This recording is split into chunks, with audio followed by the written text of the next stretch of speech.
తెలంగాణలో మరో రిజర్వేషన్ పోరాటానికి తెరలేచింది. పేద రెడ్లను బీసీల్లో చేర్చాలంటూ రెడ్డి సామాజిక వర్గం దీక్ష మొదలుపెట్టింది. లాభాలు లేని వ్యవసాయంతో రెడ్లు పేదరికంలో కూరుకుపోయారని, రిజర్వేషన్లు లేక విద్య, వైద్య, ఉద్యోగ అవకాశాలను కోల్పోతున్నారంటూ ఆందోళన బాటపట్టారు. ఇందిరాపార్క్ దగ్గర తెలంగాణ రెడ్డి సంఘాల ఐక్యవేదిక ఏర్పాటు చేసిన ఈ నిరసన దీక్షకు కాంగ్రెస్ ఎమ్మెల్యే చిన్నారెడ్డి మద్దతు పలికారు.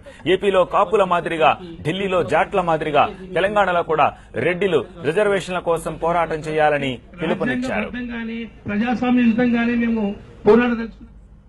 ఈరోజు వ్యవసాయమే వృత్తిగా ఎంచుకున్నటువంటి రెడ్లు ఈ వ్యవసాయం ఏమాత్రం కూడా గిట్టుబాటు కాకపోవడం వల్ల, వరుస కరువుల వల్ల ఇవాళ రైతు కూలీగా మారినటువంటి పరిస్థితి గ్రామాల్లో చూస్తా ఉన్నాం.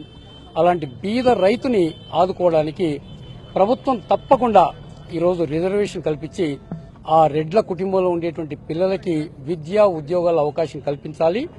రైతులకి సంక్షేమ కార్యక్రమాలు కూడా ప్రభుత్వం అమలు చేయాలి. ఎందుకంటే రైతు గనక ఆ కాడి పట్టకపోతే, ఆ వ్యవసాయం చేయకపోతే మనం తినడానికి తిండి కూడా లేనటువంటి పరిస్థితి మనకు ఉంటుంది. ఇవాళ దేశాన్ని సుభిక్షంగా చేసినటువంటి రైతు కంట తడి పెడితే ఆ దేశానికి మంచిది కాదనేటువంటి మాట కూడా చెప్పడం జరుగుతూ ఉంది.